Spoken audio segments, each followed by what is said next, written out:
¿Cómo están? Buenas noches. Hoy día es un jueves especial. Hoy día, como ustedes bien, estamos tomando un buen café. Vamos a hablar algo de nutrición. Es un jueves antes de empezar a clases y más que nada la parte más importante, saber cómo vinculamos la parte nutricional con la parte quirúrgica. El día de hoy tengo unas dos invitadas especiales, pero les quiero dejar primero con este reportaje que hemos preparado para ustedes. Regresamos.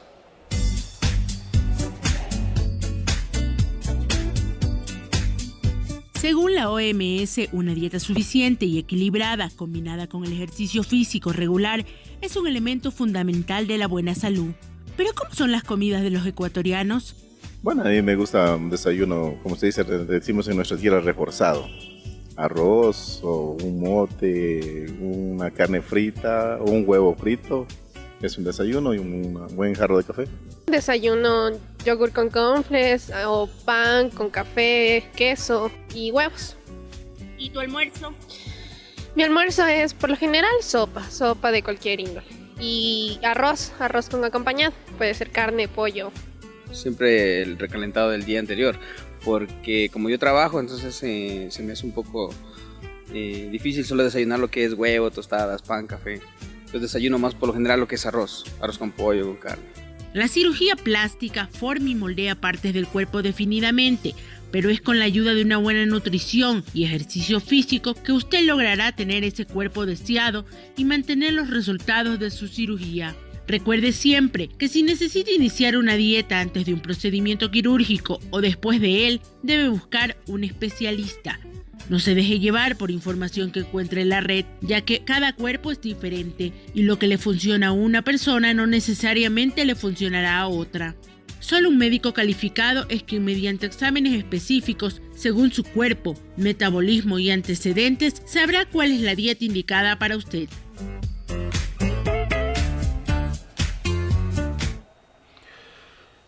El día de hoy les he traído una amiga mía, colega, es la doctora Cristina Garzón. Ella es nutrióloga. Después de eso les voy a presentar a una nutricionista. En el caso de Cristina, ella es especializada justamente en la parte de nutrición clínica, en la parte de nutrición del deporte y en los controles metabólicos ocasionados justamente por esta mala alimentación. Entonces quiero empezar a conversar un poco con Cristina al respecto de cómo los pacientes ven a la parte justamente de los alimentos, a la parte de qué es lo que sucede el antes, el durante y el después de una cirugía.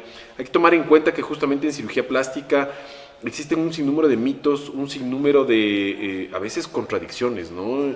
Y muchas veces se piensa que si es que uno no come, realmente uno va a adelgazar. Y cuando nos hemos dado cuenta realmente, mi Cris, que tú sabes que eso es mentira, eso no es verdad, y que realmente los pacientes tienen a veces ese concepto equívoco. Yo tengo muchos pacientes en la consulta que vienen donde mí y me hablan de este mal llamado efecto rebote. Y este efecto rebote después de una lipoescultura, después de una abdominoplastia, después inclusive cuando nosotros tenemos a los pacientes que les hemos operado de algo tan pequeño como por ejemplo una bichectomía, como un adelgazamiento, un perfilamiento facial, y piensan que el no alimentar les va a conllevar a adelgazar. Pero cuéntame, cuando tú tienes este tipo de pacientes en tu consulta, ¿cómo les enfocas? Lo primordial, sobre todo cuando van a ser intervenidas de manera quirúrgica, mi recomendación es que se preparen siempre antes del procedimiento. Perfecto. Es decir, modificar ya sus hábitos alimenticios previos a la cirugía para que en el momento en el que salen de la cirugía su metabolismo ya está acostumbrado a tener, por ejemplo, 5 comidas diarias. Sí. O a manejar volúmenes de comida distintos, que son los que les van a ayudar incluso en el proceso de recuperación. Porque si uno no tiene nutrientes, obviamente la recuperación también va a ser más tardía del tejido y por lo tanto pues no vamos a tener los resultados que esperaríamos. Correcto. Entonces es muy importante el que empiecen a estructurar un poco las comidas previas a eso y evitar los ayunos. Eso sí es muy importante. Algo que me gusta trabajar mucho contigo en este sentido es, en especial en aquellos pacientes los cuales presentan alguna enfermedad, llámese por ejemplo una hipertensión, llámese una diabetes, un hipotiroidismo o un hipertiroidismo o cualquier problema endocrino, cualquier problema de las hormonas, que a muchas mujeres y a muchos hombres les afectan, en ocasiones no los conocen. En mi caso, normalmente el paciente, después de que he tenido la oportunidad de conversar contigo, de que el paciente ha visto cómo tiene que ser esta modificación alimentaria, también me suele preguntar a mí, bueno, voy a poder volver a comer, no sé, mis hamburguesas, Exacto, mis mi pizzas, la la gaseosa y demás situaciones. Cuéntame, cuando tú tienes este tipo de pacientes, principalmente, más que nada, ya después de que han tenido la cirugía, una lipoescultura o una abdominoplastia, ese manejo, ¿cómo realmente les cambias ese chip? ¿Cómo realmente logras esa parte? Es primordial cuando uno tiene la guía de alimentación establecida, hacer entender sobre todo el valor de grasas que suele tener ese tipo de comidas, que no son tan nutritivas como lo que quisiéramos que sean. Sin embargo, no les exime a que puedan salir con sus amigos y comerse una hamburguesa. Correcto. ¿Sí? Es decir, yo generalmente mis recomendaciones son que traten de manejar las comidas de acuerdo a cómo vayan programándose en el día. Y si van a tener una salida, pues entonces que las dos comidas previas a esa sean más bien unas comidas más ligeras y de igual manera la posterior. Es decir, sobre todo si es una comida nocturna, que es la que suele ser por el tiempo, por la salida, por la reunión con los amigos, suele ser en la noche. Entonces, hacer más bien un almuerzo un poco más relax, un poco más light, y también el desayuno del día siguiente, como para que se compense un poco el asunto calórico, sin dejar de insistirles o de tomar en cuenta que son alimentos que definitivamente afectan de una manera metabólica distinta que si viniéramos comiendo otro tipo de alimentos más saludables. Sabes que esto me gusta, este concepto me gusta, en el que nosotros médicamente analizamos al paciente para ver cómo es su comportamiento alimenticio y principalmente cuál es su hábito. Vamos a tener la oportunidad, como les estaba contando anteriormente, que vamos a dialogar con una nutricionista que nos va a expresar su experiencia y nos va a expresar el cómo hacemos cierto tipo de cambios y modificaciones alimenticias. Pero en la parte médica hay que tener en cuenta muchísimo el concepto de esto que tú decías, el ahorro de los alimentos. Si ya me gasté mis calorías en la noche, al siguiente día tengo que ahorrarme un poco en las calorías, o en las alimentaciones previas tengo que ahorrarme un poco en la caloría para yo poder ir jugando. Equilibrarlas. Es correcto, es correcto. No necesariamente uno llega a tener contagios calóricos como en el celular, de ir anotando y decir, ay, me pasé, porque la idea es que uno trate de vivir más bien en armonía con la alimentación, no que sea un tormento, no que sea un martirio el alimentarme, o que no puedo salir precisamente por evitar el conflicto con la alimentación, pero sí jugar un poco con la calidad de alimentos con las que ingerimos, es decir, en qué punto yo puedo mejorar mi alimentación, suspender cierto tipo de alimentos, desaparecerlos de mi dieta si es que fuera necesario, y adaptar un nuevo estilo de vida con una alimentación más saludable. Por supuesto. ¿Sabes que dentro del estilo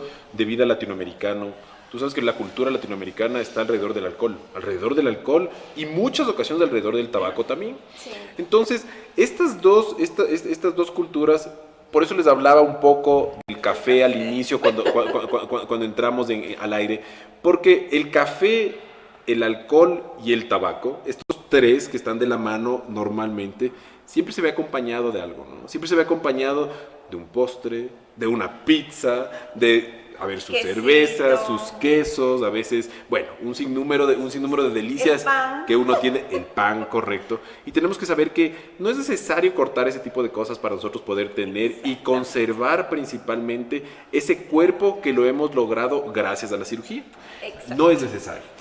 Exacto, el juego ese del que hablábamos hace un momento es muy importante, es decir, no desaparecer ciertos alimentos que, como conversábamos antes de entrar, el café, por ejemplo, no es una bebida que en realidad modifique el hábito alimenticio, puede estimular cierto tipo de cosas, sobre todo cuando ya han hecho un periodo postquirúrgico y lo que queremos es, por ejemplo, activar el sistema nervioso para que hagan una mejor actividad física.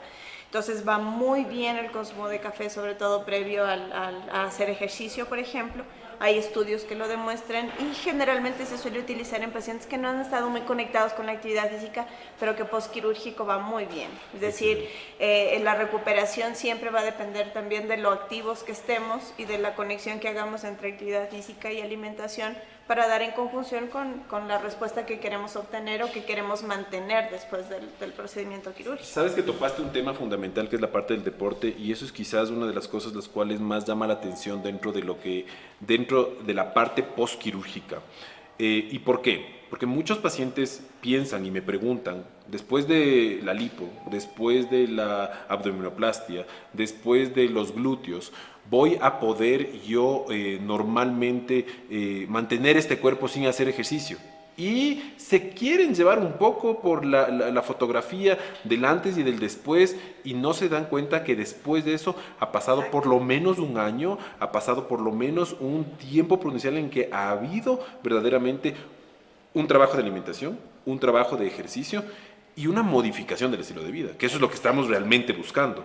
Entonces, me están preguntando en este momento que cuántos kilos es normal subir después de una lipo pasado el año teniendo una buena alimentación. A ver, esto es importante que sepan las personas que nos están escuchando. La lipoescultura, la abdominoplastia y cualquiera de las cirugías corporales no son controladores de peso, pero son modificadoras realmente del estrato corporal. Estos pacientes, cuando hemos trabajado en conjunto, ¿cuál es tu principal manejo con ellos? Lo ideal, yo lo que trato de hacer entender muchas veces a los pacientes es que el peso no siempre es la medida perfecta, ¿sí? No siempre es cuestión de decir cuánto aumenté, cuánto perdí, porque el peso es bastante relativo, sobre todo en el momento en el que uno modifica el peso corporal de masa muscular versus masa grasa. Correcto. La masa grasa siempre va a ser más ligera, pesa menos, y en el momento en el que nosotros retiramos, muchas veces en el procedimiento quirúrgico se retira incluso piel, que pasa a ser parte de tejido que uno retira, pero que a la larga el cuerpo puede recuperar ese tejido. Mientras que la masa muscular no se modifica en un procedimiento quirúrgico. Es decir, aparte de que uno junte un músculo o haya alguna otra modificación dentro del procedimiento, pero no lo retiras de una manera drástica, o no es que uno se regrese y dice, bueno, pues sí, me quitaron, muchas veces te retiran un hueso, ¿sí? Pero en este tipo de medidas, sobre todo pensando en el peso de manera aislada, es un poco incluso loco mandar un número. Es decir, yo quisiera decirles a las pacientes que se van a mantener en un peso ideal, entre comillas, pero si esa paciente, por ejemplo, sube 2, 3, 5, hasta 10 kilos de peso, pero en un porcentaje de grasa corporal se ha mantenido, es decir, con otras medidas que tenemos también en cuenta, pues el peso en realidad pasa a ser secundario. Exactamente. Sí, es decir, si sigues manteniendo el mismo talle o has disminuido incluso tu talle, pero has aumentado 3, 4 o 5 kilos, la verdad no me preocupa. Más bien le has dado una forma corporal distinta, estamos estructurando la grasa de una manera distinta, está siendo parte del esquema de tu cuerpo sin modificar con el rollito o con la grasa adicional, o que se me ve de nuevo el rollo de la espalda, porque más bien lo que le has dado es una forma a la estructura muscular. Entonces puedes subir de peso sin problema, pero siempre y cuando tengas otro tipo de medidas a las que estamos habituados a mantener, más bien a que estamos trabajando para que se mantenga, con actividad física y con la alimentación en el postquirúrgico. Sabes que sí, y esta parte, esto que tú mencionas, creo que es clave para que los pacientes comprendan que si es que después de una lipoescultura, si después de una abdominoplastia o después de cualquiera de las cirugías remodeladoras de cuerpo, por A o B circunstancias existe un incremento de peso, no necesariamente incremento de peso es igual a grasa, sino más bien por el contrario. Incremento de peso puede ser, y normalmente es, a una mejoría de la capacidad muscular, de la capacidad de la proteína, de ese peso, porque el músculo pesa y pesa muchísimo más que todo. El músculo pesa más que el resto, entonces así Me preguntan en este momento algo que creo que es fundamental para que tú lo respondas, y esta va a ser una pregunta que la voy a repartir entre ti, en tu caso, y mi siguiente invitada, que va a ser: ¿qué alimentos sirven para subir la masa muscular? Creo que eso es algo que me preguntan constantemente. Siempre. Cuéntame. Sí, esa es una de las preguntas más constantes en la consulta en realidad. Pero es muy importante entender que, por ejemplo, los suplementos proteicos en una paciente o en un paciente que no los necesita no son indispensables para ganar masa muscular. La conjunción entre el carbohidrato y la proteína y llegar al equilibrio conjuntamente con otro tipo de alimentos como vegetales, frutas, los lácteos, por ejemplo, conjugan para que haya una ganancia muscular adecuada. Porque, por ejemplo, consumir solamente proteína y dejar de lado el carbohidrato o dejar de lado las frutas, probablemente no te va a dar tan buen resultado a pesar de que estuvieras consumiendo una cantidad extraordinaria de proteína. Es decir, es un equilibrio la alimentación para que puedas ver el resultado deseado. Sabes que en esa parte quiero dejarles con un poco de interrogantes. ¿Y por qué quiero dejarles con interrogantes? Porque después del corte, ahorita me acaban de llamar a un corte, después del corte quiero que conversemos entre los tres. Perfecto. Médico, cirujano y nutricionista. Bueno, Ok. regresamos en un segundo.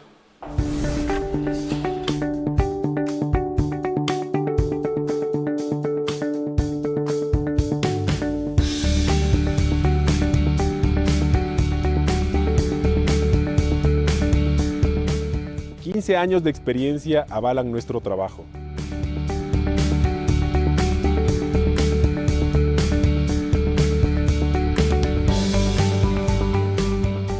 Cientos de pacientes satisfechos se recomiendan los unos a los otros.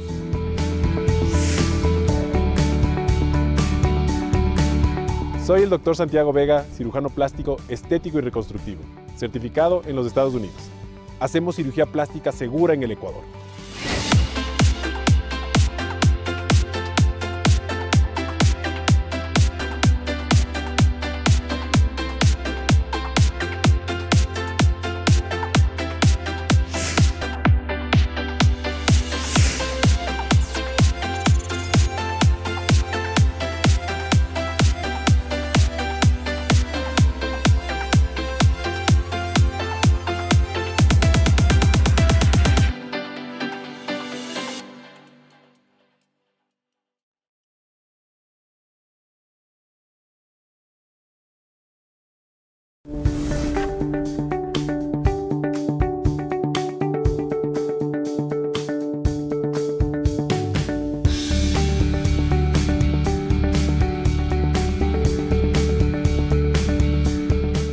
...15 años de experiencia avalan nuestro trabajo.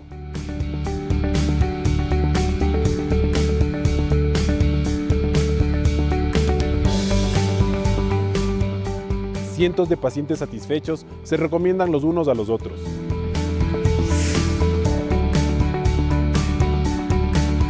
Soy el Dr. Santiago Vega, cirujano plástico, estético y reconstructivo, certificado en los Estados Unidos. Hacemos cirugía plástica segura en el Ecuador.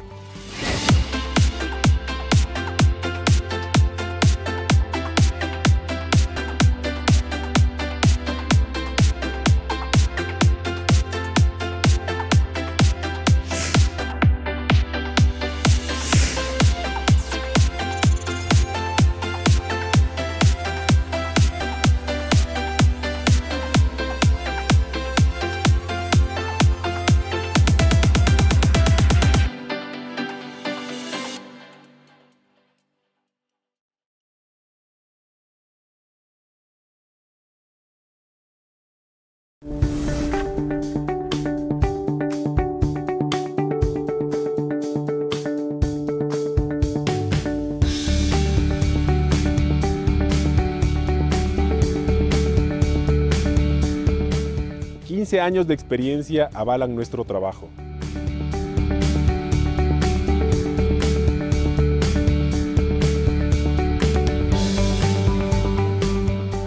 Cientos de pacientes satisfechos se recomiendan los unos a los otros.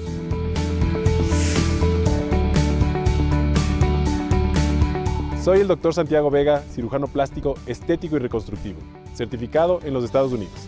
Hacemos cirugía plástica segura en el Ecuador.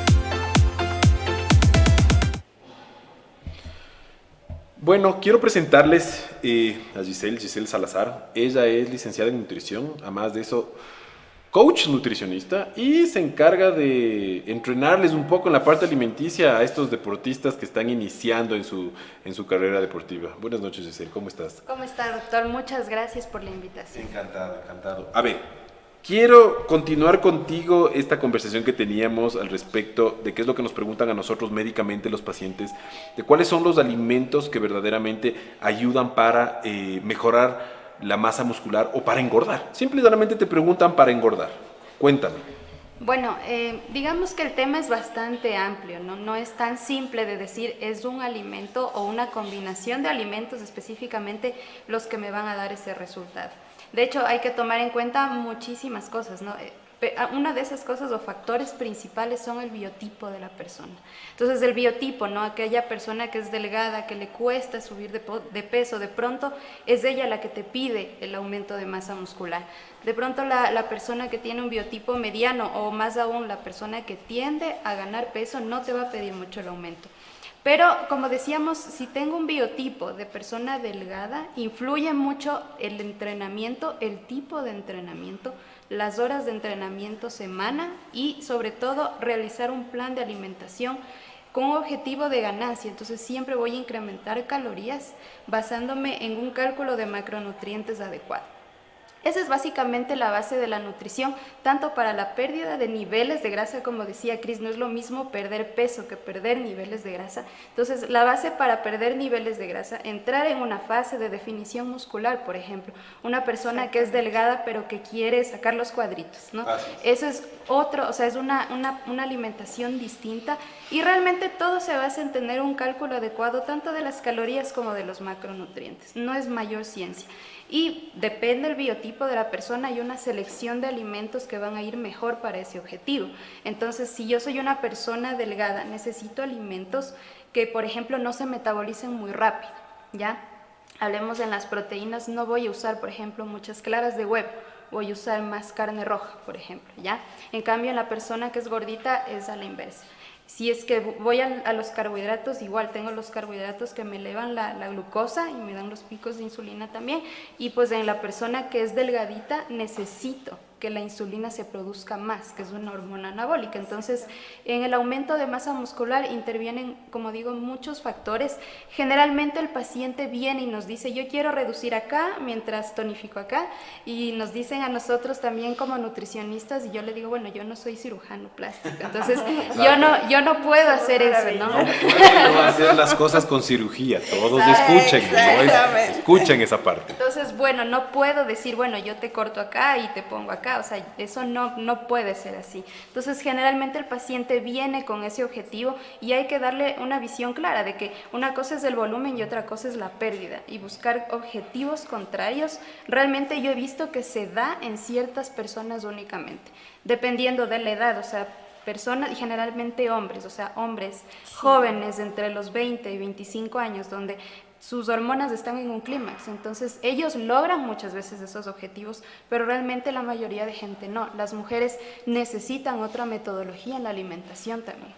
Es correcto. A ver, esta parte, esta media cátedra que nos acaba de dar en este momento, como para poder resumirles, y en realidad en todos los tecnicismos que utilizamos, es importante que el paciente entienda que la calidad del alimento va a depender estrictamente de la calidad de ejercicio y de la calidad de actividad física que va a tener el paciente.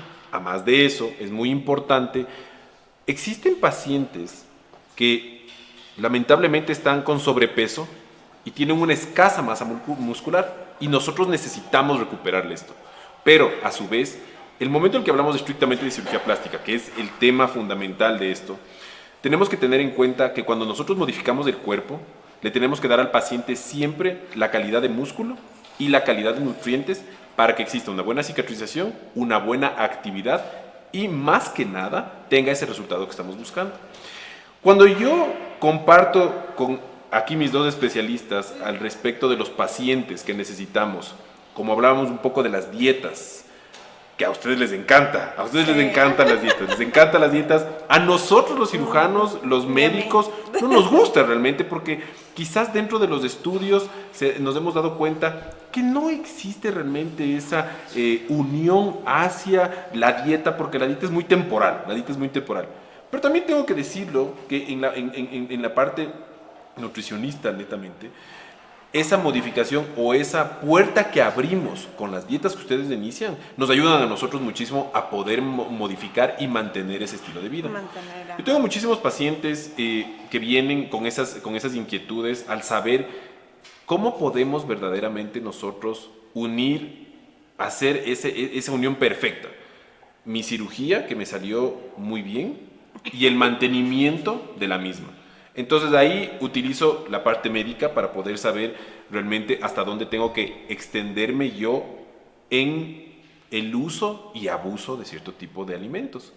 Y luego me voy a la parte de nutrición y los nutricionistas para que me abran las puertas y poder cambiar verdaderamente ese hábito alimenticio. Ahora, las dos manejan muy bien el deporte y eso me encanta porque es como nosotros tenemos que mantener nuestro cuerpo. Yo les doy el arma, yo les doy ese cuerpo que ustedes quieren y les doy ese resultado que ustedes necesitan, pero ustedes se encargan de mantenerles. En la parte médica, cuando tú tienes el paciente, hablando netamente de un paciente solo con sobrepeso, no hablemos de obesidades, no hablemos de nada de esas cosas, sino estrictamente sobrepeso. Le operé yo, te mando para que le hagas el control. Una de las cosas que topaste, que quiero que topen la parte médica, es la parte de la insulina. Manéjales un poco. En el paciente postquirúrgico hay que tener mucho en cuenta que de por sí la parte metabólica se queda activa por el asunto de cicatrización, de recuperación de tejidos, incluso de un recambio del tejido de por sí, porque tiene que cambiar la grasa que venía acostumbrando el cuerpo a trabajarla como parte de su metabolismo y que ahora no está. Entonces, por lo tanto, todo el juego metabólico va a empezar en realidad a través de la insulina. Excelente. Es decir, ahí es cuando empieza un poco el juego de suspender un poco esos alimentos que nos hacen picos de insulina, precisamente para evitar que las reservas de grasa vuelvan a acumularse. Súper. Porque en el procedimiento quirúrgico lo que generalmente hacemos es retirar el tejido graso que nos queda en exceso, moldear, pero al mismo tiempo metabólicamente estamos retirando un insumo que tenía el cuerpo. Entonces, por lo tanto, lo que tenemos que hacer es evitar que esos picos vuelvan a generar esa reserva de tejido que fue precisamente la que retiramos. Entonces, jugamos un poco con la comida ahí, sí, pero obviamente uno tiene que tener mucho en cuenta de los horarios de la alimentación, ¿sí? Porque uno puede modificar mucho las comidas o prohibir cierto tipo de alimentos, pero si es que no tenemos un horario, pues los alimentos pueden generar también picos elevados. Entonces es muy importante que veamos el horario sobre todo y también el alimento. Excelente. Cuando trabajamos después de esta parte médica en la que nosotros nos metemos en esto de las hormonas, un poco el alimento, un poco de ver los picos de estos de insulina, que simple y llanamente, para que nos entiendan todo el mundo, son hormonas las cuales se activan en la parte alimenticia y en la parte metabólica, es decir, en todo el accionar del cuerpo, el funcionamiento del cuerpo. Pero una parte importante es el tú cómo abres esa compuerta. Cuéntanos, ¿cómo abrimos esa compuerta nosotros? Bueno, ya el paciente que pasó, digamos, por la fase postquirúrgica, ¿verdad?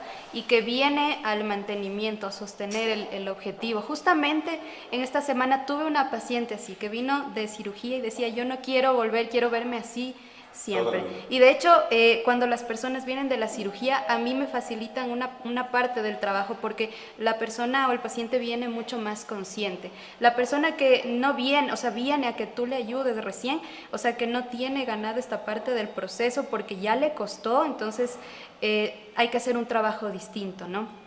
El cambio de la alimentación es un proceso integral y es lo que nosotros intentamos siempre transmitir. No es el hecho de darte una dieta, porque una dieta la encuentras hasta por internet. Y nosotros de hecho no lo llamamos ni siquiera dieta, lo llamamos un plan de alimentación y depende, incluso el paciente dice, yo sí quiero seguir un plan tipo menú o no, yo quiero hacer pequeños cambios. Entonces, si el paciente postquirúrgico quiere mantenerse, habrá que hacer un trabajo tanto en la parte como emocional, psicológica, que es donde nosotros también nos enfocamos, que realmente es la principal. O sea, tengo no cierta conexión con alimentos, de pronto, no sé, le tengo amor al pan porque mi abuelita me llevaba a comprar pan cuando era niña, ¿no? Entonces nosotros nos toca ahondar hasta ahí, o sea, nuestro trabajo es mucho a la raíz, hasta, o sea, cómo realmente lograr un cambio en la alimentación. Y yo creo que ese es un trabajo para nosotros, siempre es un reto con cada persona. Como hay personas que no están listas para el cambio de la alimentación, o sea, realmente ellos quieren que nosotros les demos una fórmula mágica y no existe, o sea, no existe la forma mágica de decir cómete, tómate y así te vas a mantener, inclusive después de tu cirugía, no existe eso. Entonces, hay pacientes que sí están listos para el mantenimiento y hay otros que no lo están. Es verdad lo que tú comentas, y muy importante que los pacientes sepan esto, porque muchas ocasiones los pacientes quieren esa fórmula mágica, quieren esos jugos, quieren esas marcas comerciales que te dicen mantente con estos batidos y vas a mantenerte súper bien, y bueno, un sinnúmero de cosas que existen lamentablemente en el mercado y que lo único que ocasionan es más allá de un sufrimiento en vano, muchas veces pueden ocasionar inclusive fallas hepáticas, es decir, el hígado falla, que el riñón se daña, que pasan cosas a niveles cardíacos, a niveles oculares, bueno, suceden un sinnúmero de desgracias. Me preguntaban anteriormente las horas de ejercicio y ahora en este momento veo cuando un paciente de 65 años que tiene problemas de rodillas y tiene que bajar de peso, me preguntan a mí si es que la lipo va a ser el controlador de peso. A ver, en la parte médica, en la parte quirúrgica les tengo que decir que no, definitivamente la lipo no es para disminuir el peso, es para remodelar el cuerpo, porque tomen en cuenta una cosa que es fundamental. Los pacientes, cuando nosotros hacemos lipoescultura, abdominoplastias o cualquiera de las cirugías remodeladoras de cuerpo, vamos a reusar esa grasa para acomodarlo en ciertas zonas que están defectuosas. Por ende, si yo retiro 5.000 y le vuelvo a infiltrar, me invento 3.000, 2.000, lo que sea, estamos nosotros teniendo una escasa pérdida, pero lo que más nos va a hacer a nosotros disminuir el peso va a ser el efecto catabólico, es decir, el consumo, el gran consumo de la cicatrización posterior a la cirugía. Después de eso, venimos de la parte nutricional médica y finalizamos nosotros con la parte de mantenimiento, en la parte de nutrición y ejercicio. Entonces, el cuánto tenemos que hacer ejercicio cada persona para poder mantenernos, realmente es dependiente estrictamente de cada uno de los casos. Habrán pacientes, como por ejemplo, mujeres. Hablemos de mujeres y hablemos de hombres, por favor. En las mujeres es bastante más complicado porque nosotros hormonalmente tendemos a acumular grasa. Es parte del sistema. Los estrógenos les friegan en todo, les digo, mujeres, los estrógenos les friegan en todo. Nos defiende por ahí en alguno que otro detalle.